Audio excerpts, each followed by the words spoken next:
Life is tough. जिंदगी बहुत मुश्किल है। इंसानों की छोड़िए, जानवरों की सोचिए, जो जंगल के कानून में पैदा होते हैं और या तो फिर शिकार बन जाते हैं या शिकारी।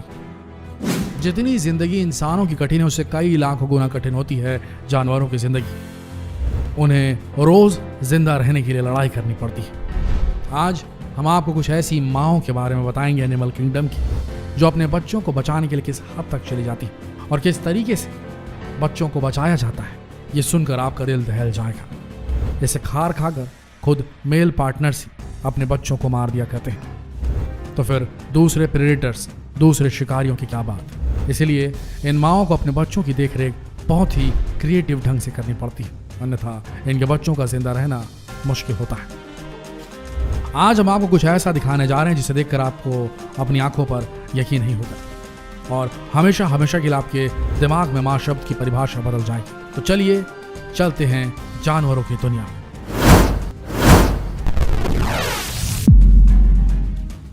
आपने कभी झरना देखा है? वो भी थोड़ा सा बड़ा, मीडियम से बड़ा झरना, जहां कई हजार गैलन लीटर पानी एक साथ गिरता है।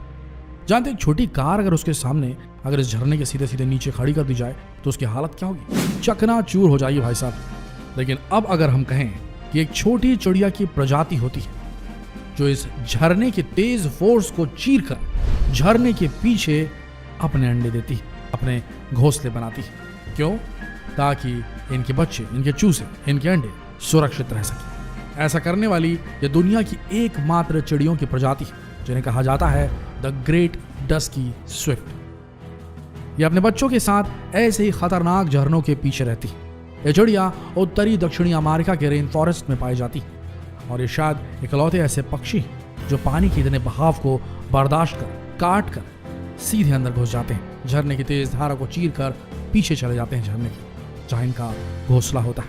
ये हमेशा झुंड में रहते हैं दोस्तों। ये झरने के पीछे अपने घोंसले बनाते हैं और वहीं अपने अंडे देते हैं, सिर्फ इसलिए ताकि चील, उल्लू और दूसरे खतरनाक एरियल प्रेडेटर्स, हवा में उड़ने वाले शिकारी, उनके घोंसलों तक ना पहुंच सके, उनके चूजों को अपना भोजन ना बना सके। ये दिन भर ऊंचे आकाश में उड़ती हैं और बच्चों के लिए खाना तलाशती, फिर शाम को एक एक करके झरने को पार करके अपने घरों में लौट आती। ये बेहद दुर्लभ नजारा होता है जब ये झरने के फोर्स को काटती हुई सीधे झरने के पीछे लुप्त हो जाती है और अपने घोंसलों में चली जाती है, अपने घरों में लौट आती है। तो ऐसी भी माएँ होती हैं और ऐसी भी चिड़ियाएँ होती हैं।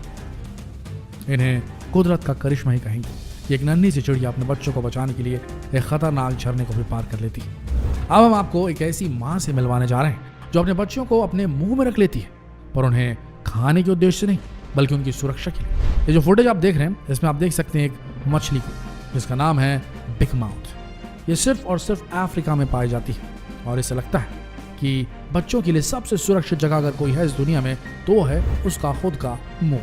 जी हाँ दोस्तों, सुनने में अजीब लग सकता है पर यह मछली अपने सभी बच्चों को अपने मुंह में छुपा के रखती है। इसे देखकर आपको लगेगा और आपको शायद गलतफहमी भी हो जाए कि अपने बच्चों को खा तो नहीं रही है, पर ऐसा नहीं है। इसके मुंह में बच्चे पूरी तरीके से सुरक्षित रहते हैं और बड़ी मछलियों का शिकार होने से बचे रहते हैं। और दोस्तों आपको बता दें, अपने मुंह में बच्चों को रखने वाली ये कोई पहली एनिमल किंगडम की मां नहीं है।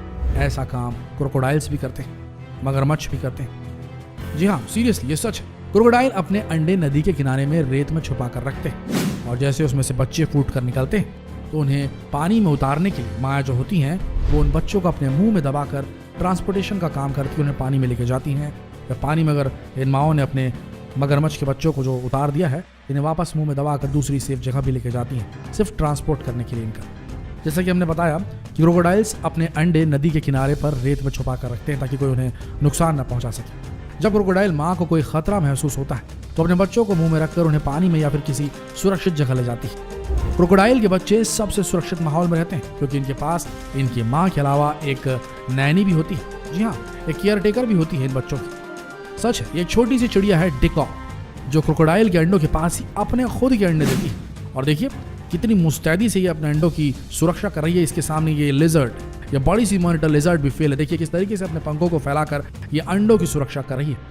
खुद के अंडों की तो सुरक्षा कर ही रही है, क्रोकोडाइल के अंडों की भी सुरक्षा कर रही है। और क्रोकोडाइल भी बिल्कुल साथ देता है इस पक्षी का और इसके अंडों का। जो भी दूसरा परभक्षी अगर वहां पहुंचता है तो ये न अपने खुद के अंडों को चोट पहुंचाने देता है उस परभक्षी को या उसके द्वारा, और ना ही ये बिल्कुल डिकॉक पक्षी के अंडों को नुकसान पहुंचाने देता है। तो इनकी जो साझेदारी इन दोनों माओं की, डिकॉक पक्षी और क्रोकोडाइल की, वो देखते ही बनती है। तो भैया क्रोकोडाइल के जो बच्चे होते हैं उन्हें नैनी भी मिलती है उनकी माँ की तरफ से। आगे बढ़ते हैं। सभी पक्षी पेड़ों पर अपना घोंसला बनाते हैं, लेकिन अक्सर शिकारी आसानी से उन्हें अपना निशाना बना लेते हैं और इसके चलते कई बार तो बच्चे अंडों से भी नहीं निकल पाते।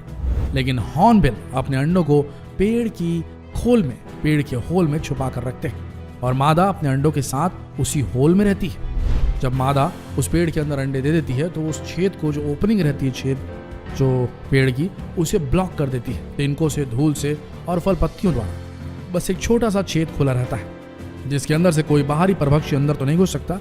लेकिन हाँ, जो नर पक्षी रहता है, जो नर हॉर्नबिल रहता है, वो चारा जरूर सप्लाई कर देता है मादा के लिए और बच्चों के लिए। जब बच्चे थोड़े बड़े हो जाते हैं तब मादा वो छेद खोल देती है और बाहर निकल जाती है और उसके बाद वापस से उस छेद को बंद कर देती है। और उसके बाद जो माँ और बाप रहते हैं, नर और मादा रहती है हॉर्नबिल्स, ये बच्चों को चारा बाहर से देते हैं। बच्चे बड़े हो जाते हैं और उनके बाद उन्हें इस छेद से खुद निकलना पड़ता है। बड़ा मुश्किल होता है लेकिन ये निकल जाते हैं।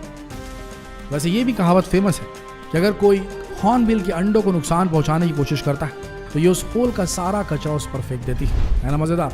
तो अगली बार अगर किसी पेड़ की खो में हाथ डाले और आप पर कचरा गिरे तो समझ जाइएगा तो वहां एक माँ अपने बच्चों को बचाने की कोशिश कर रही है। आगे बढ़ते हैं।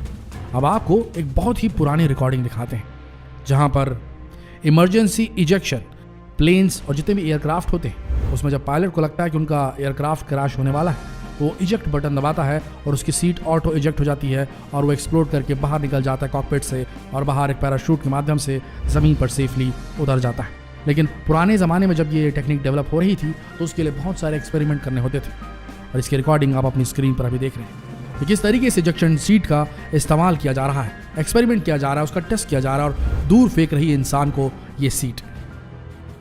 ये तकनीक आगे जाकर और भी डेवलप हुई और इसका उपयोग टैंकों, helicopters, planes, fighter planes, rockets में एस्केप प्लान के रूप में किया जाता है। अब इस तकनीक से हज़ारों लोगों की जान, हज़ारों पायलट्स की जान, हज़ारों हवाई सफ़र करने वालों की जान बचा जाती है। और क्या आपको पता है कि ऐसे ही एकदम सिमिलर टेक्निक सदियों से मेंढक इस्तेमाल करते आ रहे हैं। जी हाँ, हम बात कर रहे हैं मेंढकों की। मेंढकों के टेडपोल एक शील्ड में रहते हैं और जैसे ही उन्हें एहसास होता है कि कोई परभक्षी या सांप या कोई भी जीव उनकी ओर बढ़ रहा है, उन टेडपोल्स को खाने के लिए आगे बढ़ रहा है, तो उनका ये एस्केप प्रोटोकॉल तुरंत ऑन हो जाता है। वो अपने शरीर से, ये टेडपोल्स जो होते हैं जो अंडे के अंदर ही रहते हैं, ये अपने शरीर से कुछ ऐसे एंजाइम्स निकालते हैं जिससे इनके शेल में छेद हो जाता है, इनके अंडे की शेल में छेद हो जाता है और ये खुद को वहाँ से इजेक्ट कर लेते हैं। देखिए किस तरीके से ये टेडपोल तुरंत मैच्योर होकर इजेक्ट हो रहे हैं जैसे इनके घोंसले पर हमला किया है सांप ने। और ऐसा करने के लिए इन्हें किसी की हेल्प की जरूरत नहीं होती, ये खुद ही अपने पास अपना खुद का सुरक्षा मैकेनिज्म रखते हैं। लेकिन आपको बता दें, मेंढक अकेला नहीं जिनके बच्चों को इनबिल्ट सुरक्षा कवच मिलता है, बल्कि कई और जीव भी हैं जो इसी तरह शेल्स में अपने बच्चों को सुरक्षित रखते हैं। अब हम बात करते हैं कंगारुओं की। ये तो सभी जानते हैं कि कंगारू कैसे अपने बच्चों को अपने पेट की थैली में रखता है। दोस्तों, कंगारू के बच्चे उसके पेट में बनी एक थैली में ही विकसित होते हैं और वो माँ के पेट की थैली में ही सुरक्षित महसूस करते हैं। कंगारू 9 महीने तक अपने बच्चों को थैली में रखती है और लगभग 1 साल बाद बच्चे थैली से बाहर आना शुरू कर देते हैं। लेकिन ये बच्चे 550 दिनों तक अपने भरण पोषण के लिए माँ पर निर्भर रहते हैं। अब बात करते हैं पोलर बेयर्स की। ये हमेशा ठंडी जगहों पर पाए जाते हैं और ये जितने प्यारे होते हैं उतना ही प्यारा इनके बच्चों के साथ इनका रिश्ता होता है।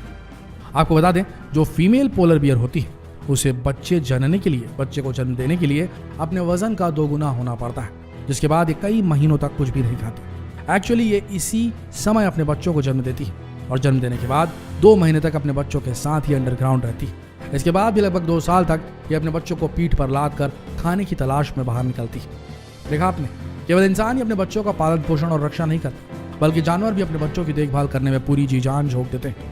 लाइफ इज टफ, जिंदगी बहुत मुश्किल, लेकिन इन जानवरों की जिंदगी कुछ ज़्यादा ही मुश्किल है। लेकिन इन मुश्किलों से लड़ने के लिए कुदरत ने इन जानवरों को नायाब तकनीकें दी हैं, नायाब मैकेनिज्म्स दी हैं, नायाब ऑर्गेनिक शील्ड्स दी हैं, जिसके चलते ये अपनी और अपने बच्चों की सुरक्षा करने में काबिल बन चुके हैं। आशा करते हैं वीडियो आप सबको कुदरत की ये बेहतरीन रचना दिखाने में कामयाब हुआ होगा।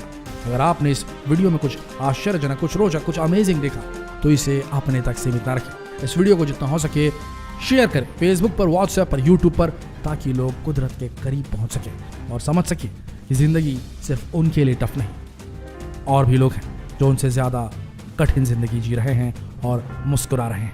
शेयर कीजिए पॉजिटिव वीडियो। मिलते हैं अगले दिलचस्प वीडियो में, तब तक के लिए आप सबका इस वीडियो के अंत तक बने रहने के लिए दिल से धन्यवाद।